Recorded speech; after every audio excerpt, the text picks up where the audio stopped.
Attorney Rowena Guanzon po, ang inyong lingkod.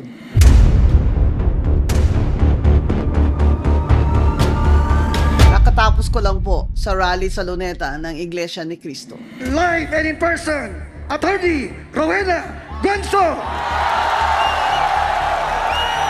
Tama ba ang mga ginagawa nila sa ating bayan ngayon? Hindi tama! Hindi tama! Hindi tama!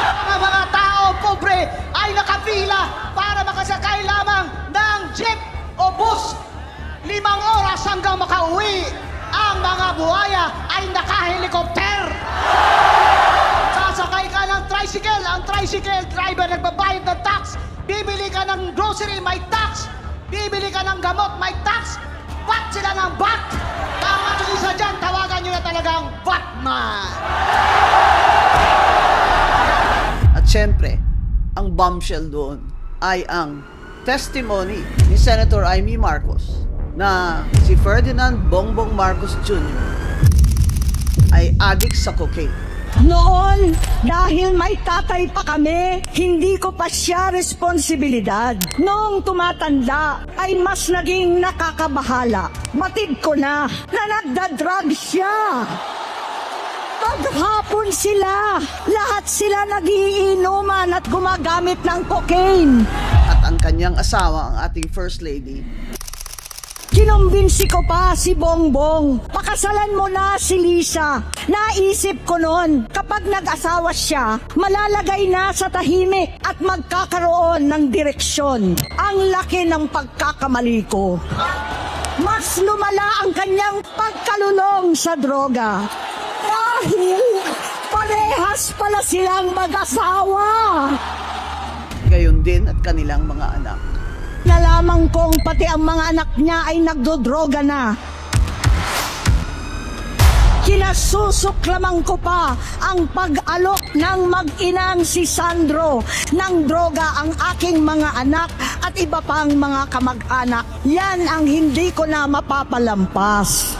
Whether you believe Senator Amy Marcos or not, I know her personally. She was my seatmate for 1 year in 2 subjects. And she's always been a jolly person, always helpful, even when they were in power in Malacanang. And she was like any ordinary student. For me, it takes a lot of Amy to say this in public, that her brother, the President Bongbong Marcos Jr., is addicted to cocaine since he was 12 years old. Bata pa lamang kami ni Bongbong. Alam na ng buong pamilya ang problema sa kanya. Sa totoo lang, mababasa naman ng lahat ang mga testimonya ng aking ama patungkol sa kanyang ugali at gawain. Some senators say this should have been a quiet thing. They should have talked about this. They should have settled this among themselves. But this is a matter of public interest. You cannot just say, oh, settle it among yourselves. It's unfair for some people to say, me is damaging the economy by saying this, or that it's so un-Filipino of me to stab her brother in the back. Hindi natin ugali yung Pilipino na ganyan. Tayo mga Pilipino, ganun di ba? Kasi masyado tayong close-knit yung ating pamilya. So, pag may away mo kapatid, nire-resolve natin within one family in the family circle. I'd say you're very un-Filipino if you do not love your country above all. I think Amy Marcos gave it enough time to bite her tongue, tiis-tiis yung ini-ignore siya ng brother niya, such that hindi na siya pumupunta sa Malacanang, at hindi na rin siya nag-attend ng mga family events pag nandun si Bongbong at ang ating First Lady, kahit andyan pa ang kanilang minamahal na ina. Well, let's backtrack. Before Bongbong Marcos was elected president, he was unemployed for 6 years because he lost to Leni Robredo for vice president. He was senator before that. But before that even, Bongbong Marcos had no visible and clear means of income. He's not a lawyer. He is not a head of some reputable business. He has no profession. And it was discovered that he lied, that he graduated from Princeton or Oxford. Ano po yung ibinigay sa inyo? Certificate.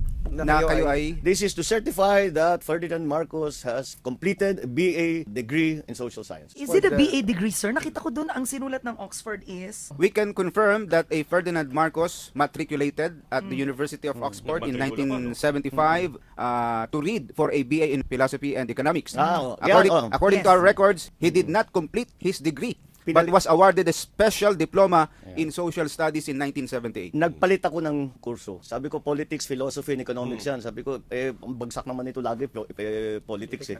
Pero is a special diploma and a degree the same? Well, I don't, I suppose there are differences, but ang ending nun is that it is a bachelor's degree. Still, he won the presidency.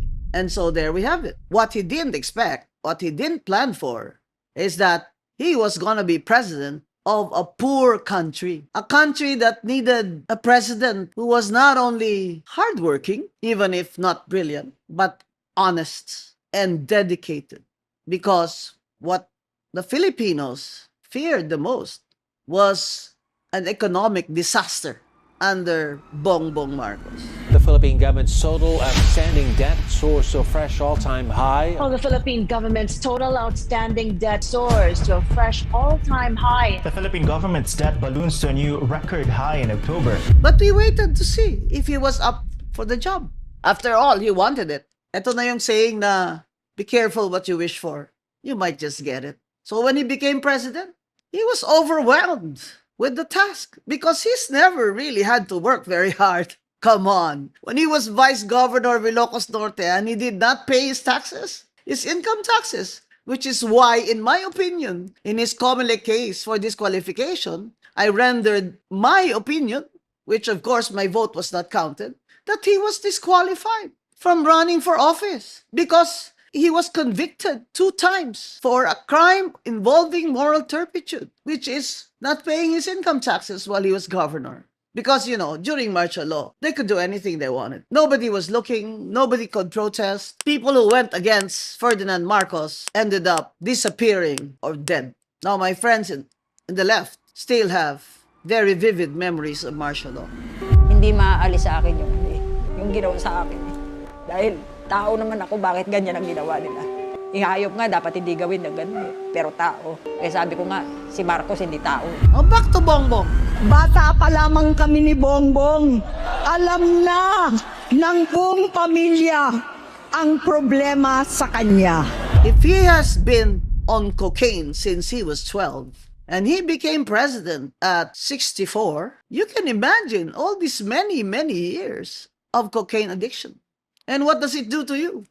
I do not have any addiction, but I asked friends who were on cocaine, and they said that the thing with cocaine is that it gives you a dopamine hit.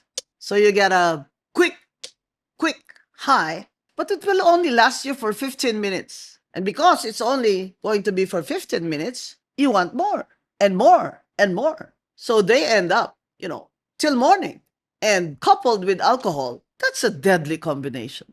No, I don't know if you can flush that out of your system by going somewhere abroad and detoxifying your system. I don't know. But how many times in 3 years did we hear that somebody in Malacanang went abroad for whatever, or that took a break, or on leave from the public view? Because the difference between then and now is that he's president. He cannot hide from the people. He cannot hide from the cabinet. So he always has to, you know, perform. I met him when he was senator. He moved like Ferdinand Marcos. He tried hard to sound like Ferdinand Marcos. But when I saw him in the first 6 months in office as president, the difference was more than significant. Bongbong was stuttering. Ako lang naman ang gumawa ng Well, Twitter is its own by themselves. Is a private company. He went like a mano. Makita, maya yung ama kayo ay mag-alamano. His jaw was loose. He was incoherent, even when he was in public. My apologies to those who have Tourette's syndrome. And there's the difference. That was only the first 6 months. Now we're on the third. And when he took over, our economy was not good, but it wasn't that bad. The second part of my talk, I'll show you how bad. Now, what's troubling about having a president who is on cocaine, which, by the way, will cost you 6,000 pesos per gram. So that's, I don't know how much that is per kilo, because they have to use so many grams a day and even up to morning without eating. When they stop snorting cocaine, I was told that these cocaine addicts binge. In the Philippines, cocaine addiction is prevalent. We just don't hear about it as much as shabu. Why? Because it's the rich people who are on cocaine. And, it's okay with them because it's part of their lifestyle. Lifestyle ka dyan. Kung cocaine addict ka, kahit gaano ka kagwapo, gaano ka katalino, gaano ka kayaman, wala ka. You cannot make good decisions. You cannot be in your right mind all waking hours. Ito pa, balita ko, yung mga nagko-cocaine na yan, nagwa-wife swapping yan eh. Tsaka girlfriend swapping. Ano? Di ba totoo? Kaya kayong nagko-cocaine kayo, yung mayayaman kayo, wag nyo nga kaming ma-etchos-etchos. We're on cocaine because we're rich. Bull. You're on cocaine because you're addicts. You don't say, I only take it once a week. Etchos, once a week ka dyan. Pag nagko-cocaine ka, you cannot stop. That's what I was told by drug addicts and recovering cocaine addicts and recovered drug addicts. Abay, mas okay pa sa inyo ang mga mentally ill people eh. Because they have no choice. Kayo, may mga choice kayo. Tsaka ang yayaman nyo. Alam mo, noon, hindi ko napansin yan eh. Hindi ko masyadong pinag-uusapan yan. Until BBM ran for president. Natakot ako. Kinilabutan ako. Although nobody said it up front that they had personal knowledge. Until Senator Amy Marcos came out. It was common knowledge. And even barkada, they all know. Ibang circles, in the circle nila ng mga rich people. It was common knowledge. Kinilabutan ako. We're gonna have a president who is a cocaine addict? Ninervyos ako. Pero sabi ko, baka naman. Because, you always hope for the country. Pero, what did Amy Marcos say? Now that he is severely addicted to cocaine, hindi na tama ang mga desisyon niya. Yung bisyo niya na ang dahilan ng pagbaha ng korupsyon, kawalang direksyon, at maling-maling mga desisyon. Walang accountability, wala nang hustisya. Sabi pa ni Amy, Bongbong, Bonget, ikaw pa ba yan? Minsan, napapatanong ako sa sarili ko, ikaw pa ba yan? Si Bongbong ba talaga yung nakikita ko? Because my friends, countrymen and countrywomen, what sets our president apart from all of us is the great responsibility to take care of all Filipinos, to make sure that our lives, especially the poor, are in good hands during calamities, floods, earthquakes, hunger. That's a major, major responsibility that Bongbong Marcos has never had before. He didn't have to choose his clothes, even. And that, I think, he could not bear. I'm not a psychiatrist. I'm not a psychologist. But the way I saw him deteriorating in public appearances, wow. I said, this man is not gonna last another 3 years. Will the Filipinos last another 3 years with Bongbong Marcos? Let's talk about that later. His rumored drug addiction was very obvious, such that in the campaign for Leni Robredo, you will remember that I went up the stage in several rallies. I was the only party list nominee who was invited to go up the stage in Leni Robredo's rallies in Cabanaba, and where I said, Hindi kami bangag! Hindi kami bangag! Hindi kami bangag! Hindi kami bangag! hindi ako bangag. Si BBM bangag. Which is a, common term, di ba? We even use it as a joke. Ano ka ba? Bangag ka ba? Ba't hindi ka nagfo-focus dyan, di ba? Pero, kayong mga bumoto sa kanya, nagsisisi man kayo ngayon o hindi, alam nyo na. Saan tayo patutungo nito? Sa 3 taon pa na si Bongbong Marcos ang ating presidente. Kaya pa ba niya? Praning na siya eh. Kaya pa ba niya? Kaya pa ba niya na half of the Filipinos, according to a survey, are suffering from hunger or have experienced hunger? Kaya pa ba niya na more than 2 million Filipinos are unemployed? Kaya pa ba niya na wala ng foreign direct investments, no matter how many times he goes abroad and pretends that he can attract foreign investments? Kaya pa ba ng mga Pilipino? Kaya pa ba natin to? Ang gutom? Ang kawalang saklolo pag baha? Lindol? Kaya pa ba natin na absentee ang ating presidente at hindi natin mapapagkatiwalaan? Kaya pa ba ni Bongbong Marcos ang susunod na 3 taon ng mga problema ng bansa? Ang tanong sa atin, sa mga Pilipino, kaya pa ba natin tiisin ito? Kaya pa ba ni Bongbong Marcos ang next 3 years, kung ganyan ang state ng mental state niya, tsaka state of health niya, at tsaka state ng kanyang paranoia, kaya pa ba niya in 3 years? What keeps him going, you think? No? Kung hindi talaga serve the people ang kanyang motto, what really keeps him going is self-gratification. Makita mo naman yung taong lumaki sa Maragya, di ba? Wala nang kailangang magtrabaho or purpose in life, hindi ba? Kasi ang laki din naman ng pressure, no? Di ba? Tatay mo si Ferdinand Marcos, number 1 sa bar. Parang, di ba? Grabe naman pressure yun.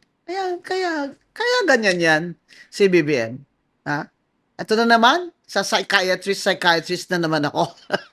Let's back to the figure, bro. Go back to the figures, ha? Tingnan nyo kung kaya pa to ni BBM. Foreign direct investments bagsak by 40.5% this year. So, ng 2022, net foreign direct investments, US dollars 9.2 billion. 2024, 8.93 billion. August 2025, todo bagsak, 494 million. Abay, kung negosyo ito sarado nyo na yung tindahan nyo. Sobra naman lugi ito. Ano ang foreign direct investment, di ba? Yun yung mga nagpapasok ng capital dito sa ating bansa na galing sa labas. O, example, yung mga gagawa ng mga factory dito. O kaya magtatayo ng mga hotel dito galing sa labas ng bansa ang mga kapital. 40.5% ang bagsak, halos kalahati. Bakit? Hindi ba klaro pa? Klaro na yan. Obvious na yan dahil sa corruption, which is already world famous na tayo. Mr. President, world famous ka na. This is the worst country sa corruption. Sa corruption index ngayon, rank 33 na ang Philippines. O, di ba? May valedictorian ka talaga, BBM. Rank 33 sa 100 countries, Top 33 sa corruption. Pero hindi lang yun. We are a poor country. We are a poor country, tapos mataas yung corruption, tapos yung mismong gumagawa ng budget natin, which is Congress, yung mismong magnanakaw sa flood control lang. Ang total ng mga infra at saka flood control, saka substandard na mga projects. Dahil sa kickbackan, di ba ang total nila is around 1.9 trillion? Oh, ang laki nun Kasi yung budget mo sa GAA is around 6 trillion for this year? Pero magkano doon ang binabayad mo sa utang? Dapat bayaran yung mga utang Hindi pwedeng hindi bayaran ng utang. Kasi pag hindi mo binayaran ng utang, hindi ka na makakautang uli. And that's Secretary Recto say, out of 2.7 trillion na uutangin natin this year, 2.6 trillion of that will go to the operations of the government. Abay, mangungutang pala kayo para lang isweldo nyo at papaanda rin tong gobyernong korap na ito. Abay, magsasara nga kayo. Tapos, mga tao, pababayarin nyo. Dagdag na naman ang tax. Government workers, employees are paying what? On the average, 32% flat. Yung mayayaman, nakaka-cover pa ngayon dahil sa korporasyon nila. Pero mga government employees, you cannot hide from the 32%. Tapos, nanakawin nyo lang. Hindi pa nangyari ito eh. Noon, kikickback din sila. I'm sure, di ba? Time ni Digong, time ni GMA, time ni Pinoy, nagkikickbackan din itong mga congressman na ito eh. Pero now, malala na sila. Unbridled greed. Congress became a marketplace. That's what some Congress people told me. Imagine, you see them around. They're all walking around, visiting each other while the session is going on. What do you think they talk about? Whispering. Yung pala eh, yung meron kang allocation dun sa 900,000. Biling ko na lang yan sa'yo. Bigyan na lang kita ng 10%. No sweat ka na. Tapos may contractor na siya na naghihintay dyan. Ito namang DPWH, bago pa mag-submit ng budget nila or National Expenditure Program sa DBM and Congress, naka-embed na ang 30% na kickbackan dyan. So, everything is overpriced. That's what Leandro Legarda also disclosed, di ba? And DBM knows that. The secretary knew that. Pero ano magagawa mo kung ang Speaker of the House ay pinsang buo ng presidente? And sabi ni Chavit Singson, nung inimbita ko, Unity, akala ko lilinisin na lang pangalan nila. Hindi, nilampasan pa niya ang tatay niya eh. Boy, nalamangan mo pa ang tatay mo. Bongga ka. Sa 27 years or so ng tatay mo, ganito lang ang nakuha niya. Ikaw, 3 taon pa lang. Bongga ka. Because the difference between Ferdinand Marcos then and Ferdinand Marcos Jr. now is Martin Luther King Romualdez. That's the difference. Because Bongbong is, is submissive. He's soft, in other words. Diba? Sabi nila mabait nga. Kasi, diba, he's parang meek. Diba? Sa English, meek. Here comes his first cousin who will promise him na ako ang backer mo. Ako ang kapitan, 'di ba? I will be your whip, di ba? So that's the scenario. Happy naman si Bongbong because he doesn't have to lift a finger. Ang karakitan ginawa na ni Martin Luther King. Kasama of course si Saldico at lahat ng mga congressman dyan at congresswomen na mga korap. Mga magnanakaw kayo. Ang sabi ni Vince Dizon, mga hayop. Ito yung sinasabi ng ating Pangulo na talagang ito, kahayupan na ito. Hindi tao to mga taon to. Kung sa Ilonggo pa, mga animal. Mga hurnal ka mo, mga wayhuya. Wala kayong hiya. Eh bakit naman sila mahiya? Naging parang merkado. Sabi nga ng isang friend ko, naging Olympic Games. Nung paramihan ng kurakot. Grabe, pabilisan ng proud pa sila. Kaya yung flood control projects, ghost. Kung meron man, substandard. What do you expect? 30% ba naman ang kickback? Siyempre, ang materyales, substandard. Ito, insertions. Di ba?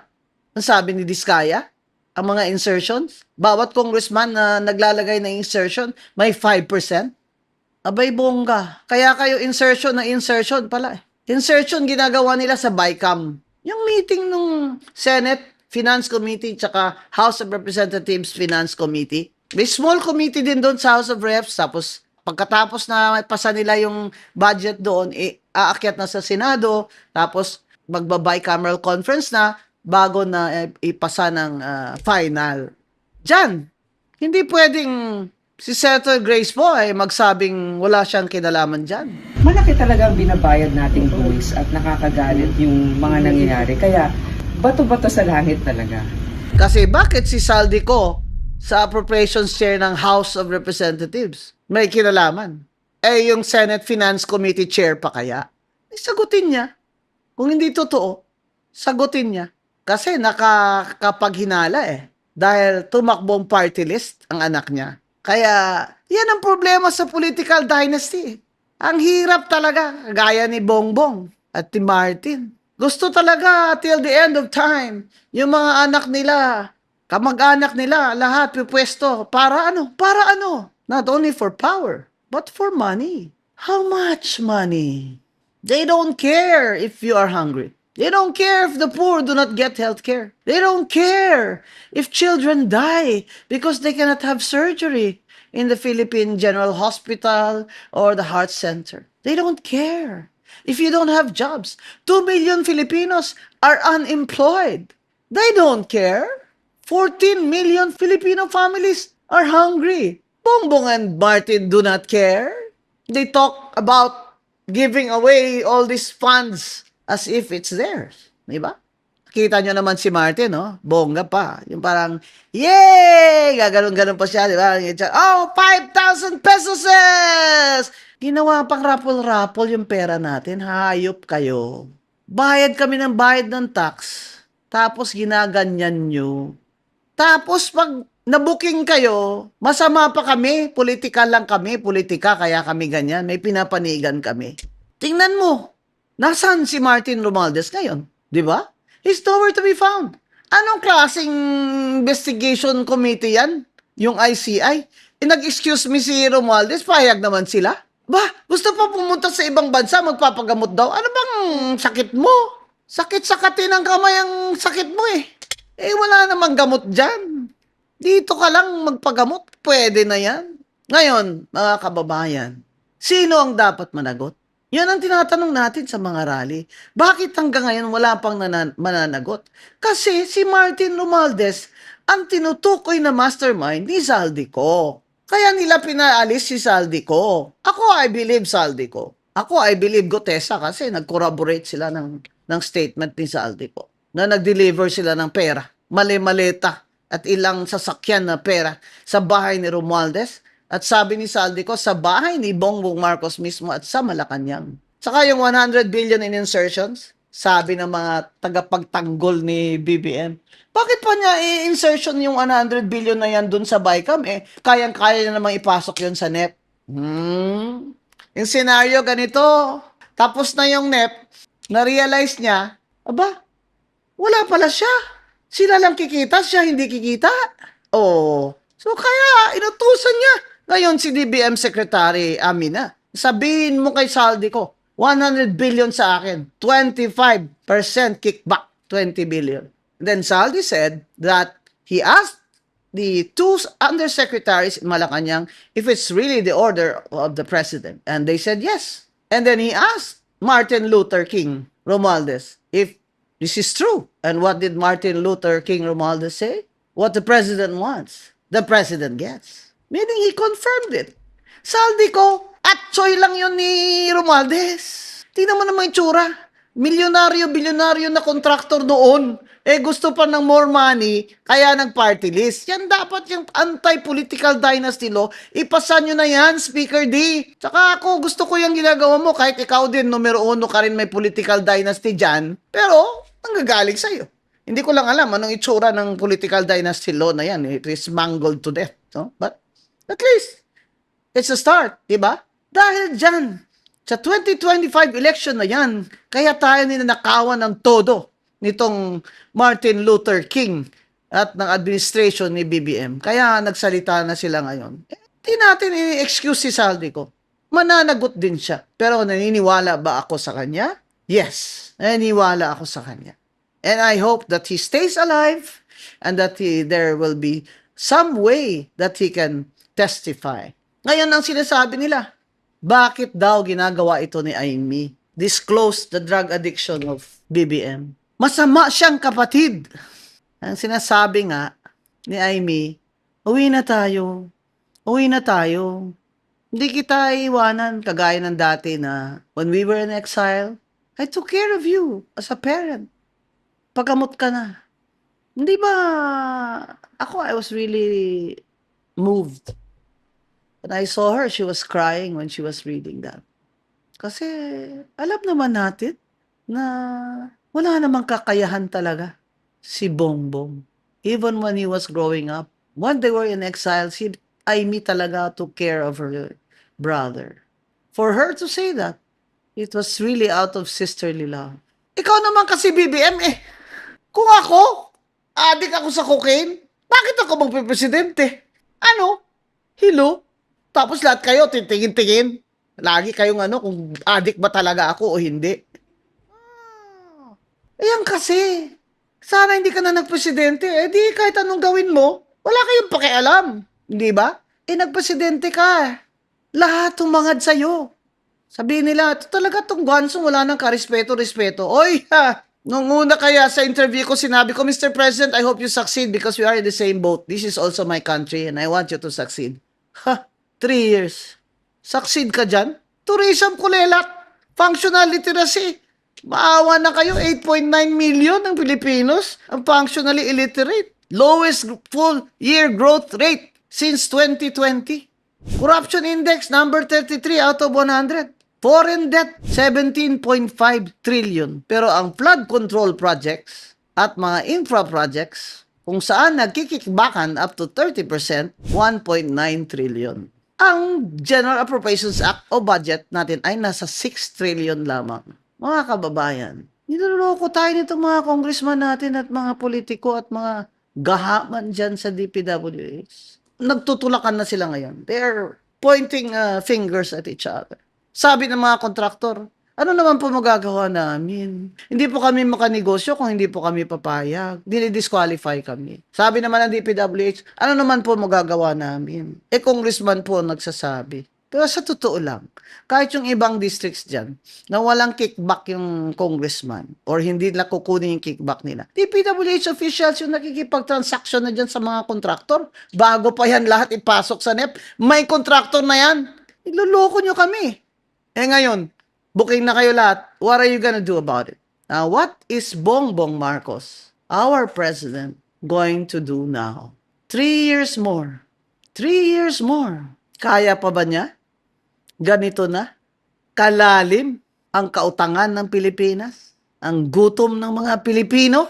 At ngayon, kino-confirm ng kapatid niya mismo, Senator Amy Marcos, na siya ay cocaine addict. Kaya pa ba niya?